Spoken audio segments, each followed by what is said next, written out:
నమస్తే. Welcome to 24/7 news TV. నేను మీ శాన్వి. ఈరోజు మనతో పాటు ఒక స్పెషల్ గెస్ట్ ఉన్నారనమాట. మరి ఆయన ఎవరో కాదు, ఒక లిరిసిస్ట్ అయిన మానుకోట ప్రసాద్ గారు. మరి ఆయనతో మాట్లాడి మరిన్ని వివరాలు తెలుసుకుందాం. హాయ్ సార్, నమస్తే. నమస్తే. ఎలా ఉన్నారు సార్?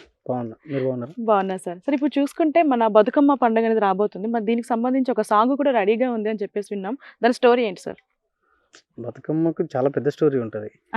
అంటే సాంగ్‌కి లిరిసిస్ట్ అంటే ఈ సాంగ్ లో పర్టికులర్ గా ప్రతి పువ్వును కొలుచుకునే విధానాన్ని రాసిన నేను. దీంట్లో అందరు రాస్తారు, నేను కొంచెం డిఫరెంట్ గా ట్రై చేసిన. ఓకే. ఓపెనింగ్ సెట్టుకు చామంతి పువ్వు, పుట్టకు పూబంతి పువ్వు, తల్లి లాంటి తంగేడు పువ్వు. బేసిక్ గా బతుకమ్మలో తంగేడు పువ్వు చాలా స్పెషల్గా ఉంటుంది.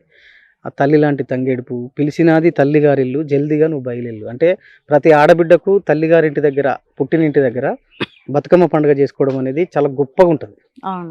అది అదొక పుణ్యం లెక్క భావిస్తారు ఆడపిల్లలు. సో దాన్ని సాకిగా తీసుకొని నేను కూడా సాంగ్ విన్నాను, చాలా బాగుంది. లిరిక్స్ అయితే మాత్రం పీక్స్ అని చెప్పొచ్చు. మొత్తం బతుకమ్మ కోసం, పువ్వుల కోసం అయితే చాలా చక్కగా వర్ణించారు. అండ్ దీంట్లో ఇంకో స్పెషల్ ఏంటంటే కనకవతోని ఉయ్యాల పాటలు యాడ్ చేస్తూ పెట్టినాం అనమాట. ఓకే. ఇప్పుడు పల్లవి అయిపోగానే ఒక్కేసి పువ్వేసి సందమా ఒక్క జాములాయ సందమామ, ఇట్లా 2 స్టాంజాలు. ఏమేమి పువ్వ పునే గౌరమ్మ, ఏమేమి కాయ పునే గౌరమ్మ, కనకవతో పాడించి. అవునవునవును, విన్నాను. చాలా బాగా ఉంది. అండ్ మరి ఈ పాటలో మీకు నచ్చిన లైన్ ఏమన్నా ఉందా సార్? ఇది సాకి నాకు చాలా ఇష్టం, మంచిగా అనిపించింది. చెట్టుకో సామంతి పువ్వు, పుట్టకో పూబంతి పువ్వు, తల్లి లాంటి తంగేడు పువ్వు, పిలిచినది తల్లిగారిల్లు, జల్దీగా నువ్వు బయలెల్లు, పిలిచినది తల్లిగారిల్లు, జల్దీగా నువ్వు బయలెల్లు, పూయనుంది పువ్వుల హరివిల్లు. చాలా బాగుంది సార్. అసలు పూల కోసం ప్రతి లైన్ లో కూడా ఎంత చక్కగా వర్ణించారంటే నిజంగా గ్రేట్ అని చెప్పొచ్చు. దట్టు బతుకమ్మ సాంగ్ అంటే ఇంకా ఈ పండగ వస్తుందంటే ఇంకెక్కడ చూసినా ఇదే పాటలు వినొచ్చు. అండ్ మీరు రాసిన లిరిక్స్ అయితే చాలా బాగున్నాయి కాబట్టి నేను కూడా వింటాను. ఎక్కడ పడితే అక్కడ ఇంకా వింటాం. అన్ని బతుకమ్మ సాంగ్ ఏదో హైలైట్ అయ్యాయో అలానే ఈ సాంగ్ కూడా. ఇంకొక విషయం ఏంటంటే నేను బతుకమ్మ పాటలు చాలా తక్కువ రాస్తాను. అంటే రాస్తా, ఎవ్రీ ఇయర్ ఒక పాట అయితే రాస్తా, కానీ ఎక్కువ తక్కువ అసలే రాయను. ఎందుకంటే ఇది చాలా పెద్ద స్పెషల్ పండుగ. అవును. ఈ పాట రాసి రికార్డ్ చేసి వీడియో షూట్ చేయడానికి దగ్గర 1 వీక్ నుంచి 10 డేస్ టైం పడుతుంది. షూట్ చేయడానికి 2 రోజుల నుంచి 3 డేస్ టైం పడుతుంది. చాలా క్రౌడ్ కావాలి, పూలు కావాలి, చాలా పెద్ద తతంగం ఇది. ఇదంతా మేనేజ్ చేయాలంటే మళ్ళీ ఇంకోటి ఏంటంటే అద్భుతంగా మంచిగా నీట్గా పద్ధతిగా ఒక పాట రాసి చేయాలంటే ఒక పాట రాస్తే చాలా అనిపిస్తుంది నాకు. అందుకోసమే ఆ పాటే మన 24/7 కి రాయడం జరిగింది. ఇప్పుడు ఈ సాంగ్ రాయడానికి ఎన్ని డేస్ పట్టింది సార్? లైక్ ఇది ఒక 2 డేస్. 2 డేస్ పట్టింది. 1-2 డేస్ పట్టింది అంతే. ఓకే. అంటే ఈ పదాలన్నీ మీరు ఓన్ గా అనుకొని రాసారా, లేదు అంటే హెల్ప్ తీసుకోవడం అట్లా? ఎవరి హెల్ప్ తీసుకోవడం అట్లేం ఉండదు. అంటే లిరిక్ రాయడానికి ఇంకొకరి హెల్ప్ తీసుకోవాల్సిన అవసరం లేదు. చాలా పాటలు రాసినాం, లిరిసిస్ట్ ఉన్నాం కాబట్టి అది పెద్ద మ్యాటర్ ఏం కాదు. గతంలో ఎలాంటి సాంగ్స్ అంటే ఇప్పుడు ఫోక్ సాంగ్స్, ఇట్లా బతుకమ్మ సాంగ్స్ కాకుండా ఇంకెలాంటి సాంగ్స్ రాసేవాళ్ళు?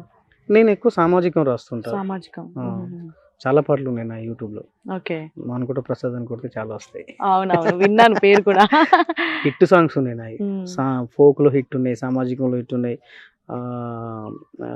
బాబాసాహెబ్ అంబేద్కర్ మీద హిట్ సాంగ్స్ ఉన్నాయి. యాక్చువల్లీ చూడకపోవచ్చు కానీ బ్యాక్గ్రౌండ్ లో ఉంటారు కాబట్టి, కానీ మీ పేరు మాత్రం సుపరిచితమే అని చెప్పొచ్చు సార్. కుల వృత్తుల మీద పాటలు ఉన్నాయి, అవి కూడా హిట్ సాంగ్స్ ఉన్నాయి. అండ్ ఇప్పుడు ఈ సాంగ్ కి సంబంధించి షూట్ ఎలా జరుగుతుంది సార్? చాలా బాగా జరుగుతుంది. చాలా బాగా జరుగుతుంది. వర్షం అయితే వచ్చింది. అవును. కానీ పర్వాలేదు, నడుస్తుంది, మంచిగానే నడుస్తుంది. ఇంకా ఎన్ని డేస్ అవ్వచ్చు అంటారు ఈ సాంగ్? ఇవాళ మ్యాక్స్ కంప్లీట్ రాత్రి 10 గంటల వరకు క్లోజ్ చేద్దామని అనుకుంటున్నా నేను. Okay okay. ఈ గెటప్ అందులోదే. Okay okay. ఓ, మీరు కూడా ఉన్నారా సాంగ్ లో? నేను చూడలేదు, అయితే మిస్ అయినా. నేను కూడా సెట్ అవి చూసాను, చాలా కలర్ఫుల్ గా ఉంది పూలతో. కాకపోతే మధ్యలో వర్షం పడడం వల్ల కొంచెం డిస్టర్బెన్స్ వచ్చింది. కానీ వర్షం అంటే చిన్న వర్షం పడితే బాగుండే. అవును, పెద్ద వర్షం పడ్డది. ఓకే సార్, ఇప్పుడు మన అందరికీ తెలిసిన మన నాగదుర్గ గారు కూడా ఇందులో ఉన్నారు. తనతో చేయడం ఎట్లా ఉంది సార్? తనే లీడ్ దీంట్లో. తనే లీడ్. అవును, బాగా చేస్తుంది, తను మంచిగా చేస్తుంది. అంటే ఆల్రెడీ చాలా పెద్ద హిట్స్ ఉన్నాయి ఆ అమ్మాయి. మంచి డాన్సర్, మంచి యాక్టర్, హావభావాలు చాలా పలికిస్తుంది. అందుకోసమే స్పెషల్ గా ఇప్పుడు ఆమెది ఒక హిట్ సాంగ్ ఉంటది. కాంబినేషన్ ఏంటంటే ఈ పాట పాడింది వాగ్దేవి. ఓకే. ఈ మన పాట పాడింది వాగ్దేవి.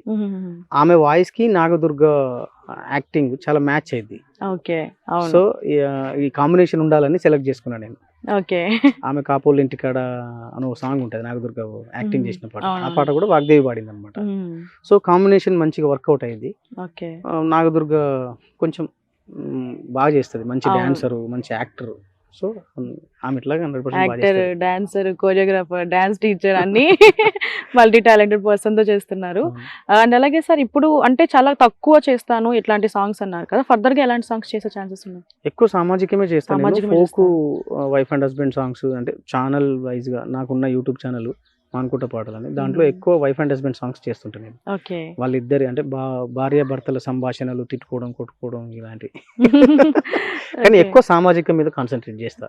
మీరు నా సాంగ్స్ కొడితే అందరికి తెలుసు, చూసేటోళ్ళందరికీ. కాలం నీతో నడవదు, నిన్నడిగి ముందుకు సాగదు, సంకల్పం ఒకటే చాలదు, దానికి సమయమే కదరా ఆయుధము, విజయం నేరుగా చేరదు, శ్రమ పడితే దక్కక మానదు, నీ లక్ష్యం చేరే మార్గంలో ప్రతి సెకను విలువని తెలుసుకో, ఉన్నోడివా లేనోడివా ఏ కులం నీదని అడగదు, మంచోడివా చెడ్డోడివా ఏ మతం నీదని అడగదు, ప్రేమ జాలి చూపదు, దయ దాక్షిణ్యాలే ఉండవు, దానికి విలువను ఇస్తే గెలుస్తావు, అది మరిచితే అక్కడే ఆగుతావు. ఇది నాదే. నల్లని రేగడి నాగలి కర్రు నవ్వింది వేళ, ఏండ్ల తరబడి ఎండిన తుమ్మకు ఏరే మొలిసేనా, కరువుతో కాలం గడిపిన కాలువ ఆకలి తీర కాలిగిన సెలుక, ఇది బొమ్మ కాదురా నా చిట్టి తండ్రి, నిలువెత్తు త్యాగమై వెలసింది. ఇట్లా తత్వాలు ఉన్నాయి. నాది నాది అంటావు నరుడా, నీదంటూ ఏమిటిరా, నీ అంట వచ్చేది ఏమిటిరా. ఇది ఈ మధ్య ట్రెండింగ్ అవుతుంది బాగా ఇన్స్టాగ్రామ్లో. వీరి వీరి గుమ్మడి పండు వీరి పేరేమి, దాగుడు మూతలు దండాకోర్ వీరి పేరేమి, కోతి పుట్టిందెందుకో కొమ్మలెక్కేటందుకో, కోతి పుట్టిందెందుకో కొమ్మలెక్కేటందుకో, అల్లం దుర్గం ఇల్లం దుర్గం ఆడిన ఆటలు మదిలో పదిలములే. అసలు చాలా బాగా, అంటే వీళ్ళు మల్టీ టాలెంటెడ్ ఉన్నారని చెప్పొచ్చు. ఓన్లీ లిరిసిస్ట్ కాదు, సాంగ్స్ కూడా చాలా బాగా పాడుతున్నారు. అండ్ ప్రతి లిరిక్ కూడా ఎట్లా ఉందంటే మనుషుల్లో ఒక సంకల్పం రావాలి, ఒక బలం రావాలి, వాళ్ళలో వాళ్ళు ఏదో నేర్చుకోవాలి అన్న విధంగానే ఉన్నాయి. ప్రతి లిరిక్ కూడా, ప్రతి లైన్ కూడా ఒక మీనింగ్ఫుల్ గా ఉందని చెప్పొచ్చు. సార్ ఇప్పటి వరకు మీకు రాసిన పాటలో మీకు నచ్చిన సాంగ్ ఏమైనా ఉంటే ఒకటి పాడండి సార్.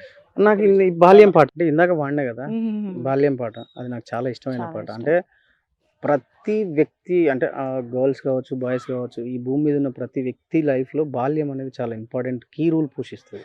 అవును, నిజంగా. అక్కడ ఉన్నటువంటి జ్ఞాపకాలన్నీ మనం వదిలేసుకొని ఇక్కడ దాకా వచ్చినాం. ఈ రోజుల్లో అసలు అలాంటివి లేనే లేవు. అప్పుడు ఆడిన ఆటలు కావచ్చు, పాటలు కావచ్చు, అవన్నీ ఏమి లేవు. దాన్ని క్వశ్చన్ చేస్తూ నేను బాల్యం పాట రాయడం జరిగింది. ఇప్పుడు చిన్నపిల్లలకు కూడా ఫోన్లు తప్ప బయట ప్రపంచం తెలియదు. అందులోనే రాసిన నేను.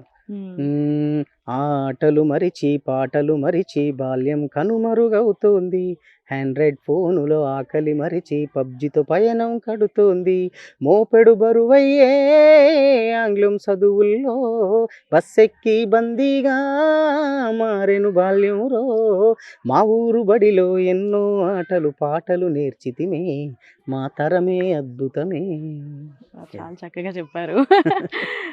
సరే ఇప్పుడు చూసుకుంటే మీరు పర్టికులర్ గా సమాజం కోసం అని చెప్పి సెలెక్ట్ చేసుకున్నారు కదా, దానికి ఏమైనా రీజన్ ఉందా పర్టికులర్గా రీజన్ ఏం లేదు. నేను వచ్చిన బ్యాక్గ్రౌండ్ అలాంటిది. అంటే కామన్గా తెలంగాణ ఉద్యమం, అంతకుముందు కొంచెం లెఫ్ట్ ఉద్యమాల్లో చిన్న చిన్నగా పనిచేయడం, మరి ఫుల్ ఫ్లెడ్జ్డ్ కాకుండా లైఫ్ ఏమంటారు ఫుల్ టైమర్గా కాకుండా మరి పార్ట్ టైమర్ కూడా కాకుండా చిన్న చిన్నగా అప్పుడప్పుడు పనిచేయడం, నా చుట్టూ ఉన్న పరిసర ప్రాంతాలు, వాతావరణం ఇదంతా కొంచెం మన మీద ఇన్ఫ్లుయెన్స్ చూపిస్తాయి, ప్రభావితం చేస్తాయి. ఖచ్చితంగా ఒక్కొక్క సందర్భం నుంచి ఒక్కొక్క పాట పుట్టుకొస్తుంది. అవును. ఇప్పుడు ఒక అమ్మ గురించి రాయాలనుకున్నప్పుడు నేనేం రాసిన అంటే, ఈ రోజుల్లో అమ్మని చాలా మంది రోడ్ల మీద వదిలేసిపోతున్నారు, నాన్నను వదిలేసిపోతున్నారు, వాళ్ళు వృద్ధాశ్రమంలో బతుకుతున్నారు. ఇలాంటి సందర్భాలు చూసినప్పుడు మనసు కలుపుకుంటుంది. అలాంటి సందర్భంలో పాట అంటే రచయితలకి కామన్గా ఒక చలనం ఉంటుంది. రాస్తే బాగుండు అనుకున్న టైంలో నేనేం రాస్తా అంటే, రాయిని పూజించే మనసే మనకుంది, అమ్మను ప్రేమించే గుణమే లేకుంది, దైవం యాడుంది కను తెరవని మానవుడా, కళ్ళెదుటే నిలిచింది గమనించవు ఎందుకురా, 9 నెలలు బరువనక భారం మోసిందెవరయ్యా, పురిటి నొప్పులను వరించి పురుడు పోసినది ఎవరయ్యా, నీ మనసును అడుగయ్యా అమ్మెందుకు బరువయ్యా. చాలా అమ్మ గురించి కూడా ప్రతి పాటలో కూడా నాకు నిజంగా హార్ట్ టచింగ్ గా ఉంది సార్ అవును. చెప్పాలంటే మాత్రం. అండ్ నిజంగా ఇప్పుడు షూట్ ఏదైతే జరుగుతుందో దానికి సంబంధించి ప్రేక్షకులకి ఏం చెప్పాలనుకుంటున్నారు?